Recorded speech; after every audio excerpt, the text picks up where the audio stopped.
for joining us.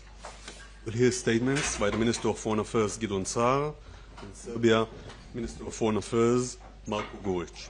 Minister, please. I thank my dear friend, Foreign Minister Marko Đurić, for coming again to Jerusalem. Dobro došli. Today we held a strategic dialogue for the first time in the Israeli-Serbian relations. We will do it again next year in Belgrade. It reflects our close relations and deep bond. Our relations with Serbia have historic depth. They are backed by the friendship between our nations. They have withstood the test of challenging times. Under the leadership of President Vučić, Serbia has been a reliable ally and a true friend. We appreciate Serbia's strong support since October 7, 2023, and during the last war. Relations between our nations go way back. The Jewish community of Serbia is an ancient one. Unfortunately, it was brutally wiped out during the Holocaust. Jews and Serbs were both victims of the Nazis. The partisans fought bravely against the Nazis.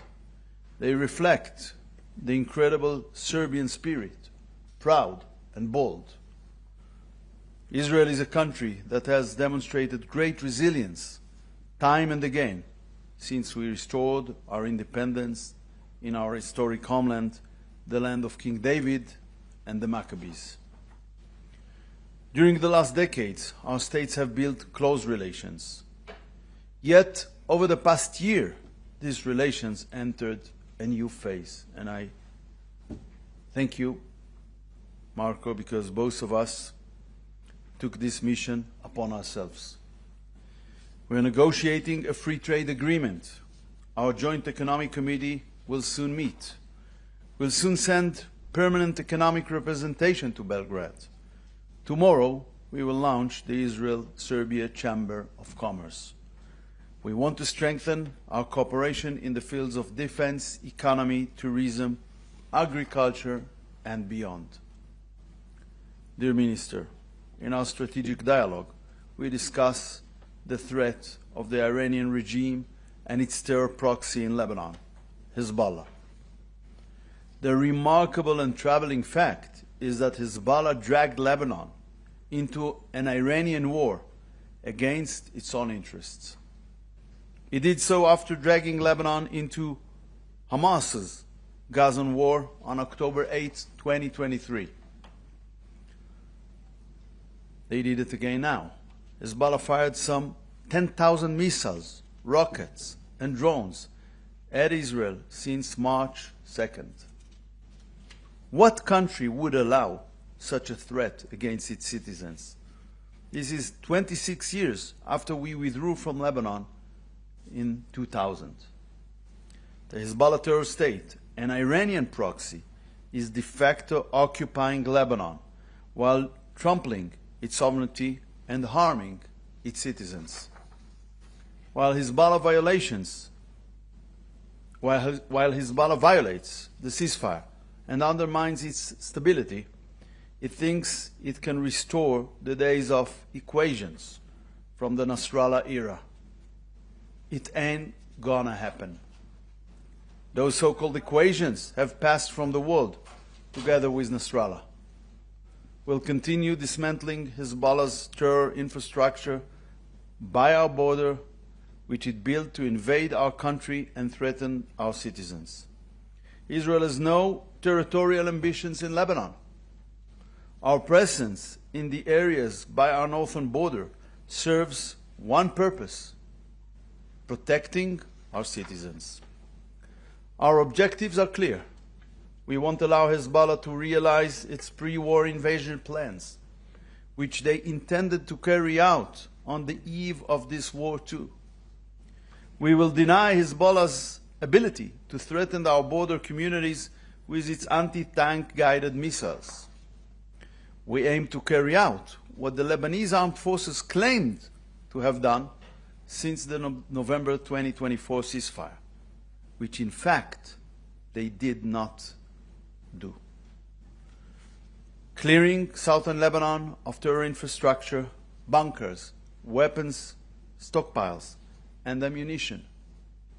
Hezbollah has transformed the entire front line of southern Lebanon into a network of terrorist infrastructure. This threat has not been properly addressed by the Lebanese government. Our direct negotiations with Lebanon are important. It could be an opening to a different, better future. But the Lebanese government must take practical steps to restore its sovereignty against de facto Iranian control in its territory. Efforts, where they exist, have been partial and limited to open areas. They have not dismantled terror infrastructure in private property, in the homes, and in terror bunkers, even in the slightest. Weapons have been discovered in civilian areas, including within schools and hospitals. I'll just raise a picture of weapons that was caught.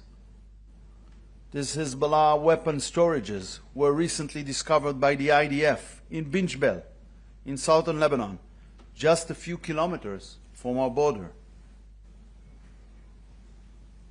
Of course, it's not weapons of the Lebanese army, it's Hezbollah's weapons. Our operations are defensive, aimed at dismantling Hezbollah's terrorist infrastructure near our border. No country would be willing to live in a such way with a gun pointed to its head. In a reality where Hezbollah and other terror organizations, including Palestinian terror groups, are dismantled, Israel will have no need to maintain its presence in these areas. But Israel's citizens will no longer stand on the first lines, exposed to murderous attacks and massacres like October 7th. Dear Minister, Serbia is a strategic pillar in the Western Balkans and an important partner in Europe. This year, I set the strengthening of our ties with the Western Balkans as one of the Foreign Ministry's goals. The Western Balkans are a close region, close geographically, with close friends of Israel. Stability in the Western Balkans is of utmost importance. I've said in the past that Israel continues to support the implementation of the Dayton Accords as key to a prosperous and stable region, respecting each group its rights. Safeguarding the rights of ethnic Serbs and Croats in Bosnia and Herzegovina is critical for regional stability. Dear Minister, I want to thank you for coming and for your personal friendship. אתה חבר יקר וידיד אמת. Thank you for your role in the efforts to bring your cousin Alon Ohel back home, along with the other hostages that Hamas held in cruel captivity. We look forward to participating in Expo 2027 in Belgrade. The Minister, I look forward to further deepening the close bonds between our nations. Thank you. Minister, please. חבר יקר, אני קודם רוצה להגיד כמה מילים בעברית, אם אפשר. חברים יקרים, אני מאוד שמח לחיות פה היום, ואני רוצה להגיד תודה רבה בשביל קבלת פנים החמה שקיבלתי עם כל האחרים שבאו איתי. אני רוצה שכולם בישראל תדעו שבסרביה, בבלגרד, יש להם חברים אמיתיים. זה נכון. וזה לא רק מאתמול או היום, זה אפילו לא משנה 48. זה הרבה הרבה יותר ישן, ואנחנו עומדים איתכם בזמן הקשה הזה. אנחנו מבינים מצוין על מה שאתם עוברים. אנחנו עברנו הרבה דברים נוראים בשנות ה-90 ואחרי זה, ואני מאוד שמח שהיום אנחנו מתחזקים את היחסים שלנו, שהיו לנו דיבורים על העתיד, ואני בטוח שבעתיד היחסים שלנו יהיו יותר ויותר חזקים. אני רוצה להגיד תודה רבה, וגם תודה רבה לך ולכולם בממשלה בשביל מה שהצלחתם לעשות בשביל החטופים במשפחות. ואני מרגיש ממש כמו בבית פה. אתה בבית. תודה. Dear colleagues, ladies and gentlemen, it is an emotional moment for me. I'm very, very happy and delighted to have the opportunity to pay a visit to the State of Israel for the second time in my capacity as the Foreign Minister of Serbia. This reflects a deep relationship that exists between our two nations. And Serbia is proud of the fact that we were the first nation in 1917 to sign up to the Balfour Declaration and to recognize Israel's right to exist. And then we were among the first countries to recognize the independence of Israel, and we stood with each other in times good and bad. Serbs and Jews were always subject of same persecution or similar persecution by various totalitarian ideologies. And in an ever-changing world in which we are faced with unprecedented challenges, that in a single generation we have an equivalent to the invention of a printing press, the invention of, or the Industrial Revolution, meaning in our case the rise of artificial intelligence, and frankly speaking, practically a breakdown in the existing global order. Like-minded countries like Serbia and Israel have a national interest in advancing our relations. This is why I'm very proud that today we are launching a strategic dialogue between our countries, which is a result of a work of our teams over the past year.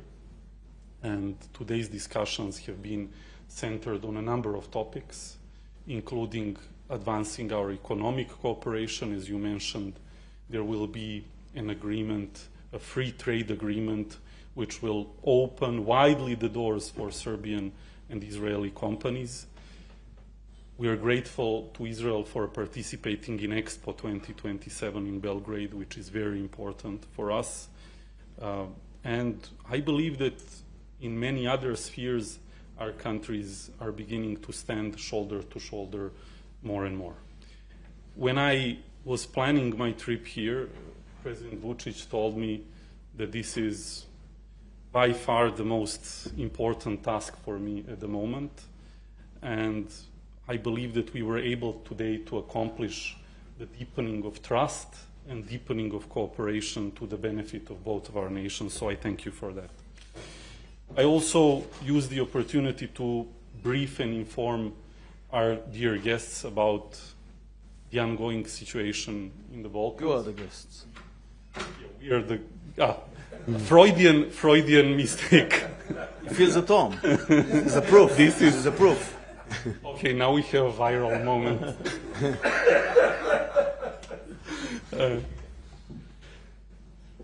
So I informed our dear hosts about the situation in our region, and of course informed him about the plight of the Serbian people in Kosovo and Metohija, where the rights of the Serbs have been diminished over the past 3.5 years.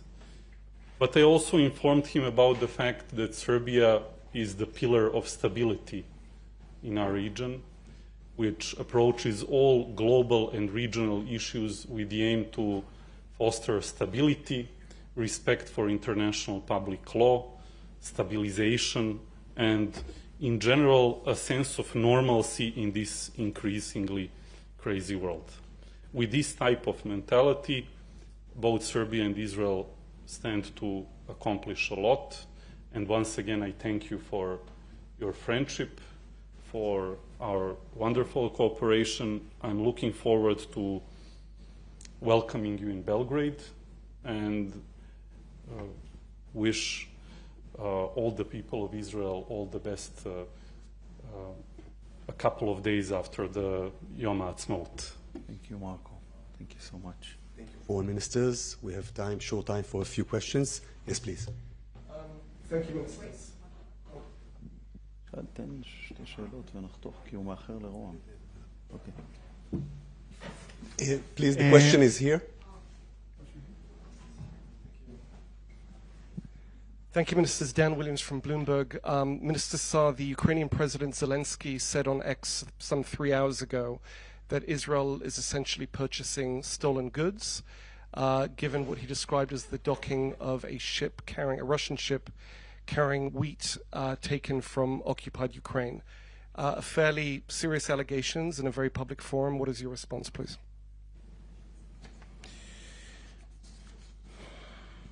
Clearly, we reject this kind of Twitter diplomacy. And now to the facts. The Director General of our ministry, spoke earlier today with the Israel Tax Authority, which has begun an examination of the matter. When you examine something, you check the facts. The vessel has not entered the port and has yet to submit its documents. It's not possible to verify the truth of the Ukrainian claims regarding the forgery of the bill of lading. Up until this point, the Ukrainian government has not submitted a request for legal assistance. They submitted tweets. This is required when the claims concerned criminal acts committed abroad. Nor has the Ukrainian government provided evidence for its claims. Israel is a state that abides by the rule of law. Israeli authorities are obliged to act in accordance with the law. Legal discussions must be based on evidence. As I said, we reject Twitter diplomacy and we will not be influenced by that. We say again to our Ukrainian friends, if you have any evidence of theft, submit it through the appropriate channels. And I didn't finish. You have a problem that I will elaborate on this issue? No. I thought you last thing, it's a bit surprising coming from a country that we supported in international forums, supported in so many ways, including humanitarian help in so many ways, lately with energy generators last winter, but probably this is life. We will stick to our principles and to the principles I mentioned. Do we have time for one more, I think? Yes, please. I have a questions for both of the ministers. For our minister, in which dynamic strategic dialogue is going to develop, in which sense, in which area specifically? And for Mr. Saar, is Israel closely monitoring from which countries delegations are coming to Israel in the last 2 months? And are you going to consider that when you create future bilateral relations, not only with the countries whose delegations came to Israel, but also with the one who didn't come? Thank you. Please. So, the fact that I'm here in this period, under these circumstances, is telling about the friendship and understanding we have for Israel, for the people of Israel, for the state of Israel and our wish to advance the relationship between our two countries. The fact that we have initiated our first ever strategic dialogue with Israel is meaningful. It is not just symbolic. It has substance which will benefit both the people of Serbia and the people of Israel. When I speak about a free trade agreement with one of the most advanced economies in the world, with a country that has the biggest per capita number of scientists in the world, with a country that, like us, the Serbs, has a huge and influential diaspora, it means that when we join forces on a number of issues, we accomplish better results. And this is what will happen as a result of our strategic dialogue. We will become politically closer, we will become economically stronger, and we will be able to accomplish better our national goals. So I'm very happy that we were able to materialize what we set out to do last year, and I'm looking forward to welcoming my dear friend, Israeli Foreign Minister Gideon, in Belgrade for a next round of strategic dialogue, and meanwhile our teams will continue to work. Can you repeat the question, because I didn't get it right? So is Israel following from which countries delegations are coming here during the last 2 months? I'm thinking about that period. And are you going to create future bilateral relations considering... Delegations from what? which countries? Because not every delegation is coming in the last 2 months. Are you checking...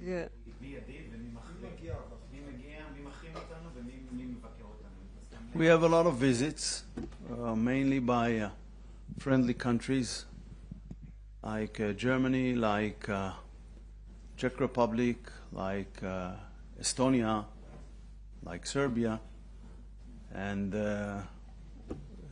sometimes we have visitors who want to come, and we said to them, not now, because we prefer to invest time with friends.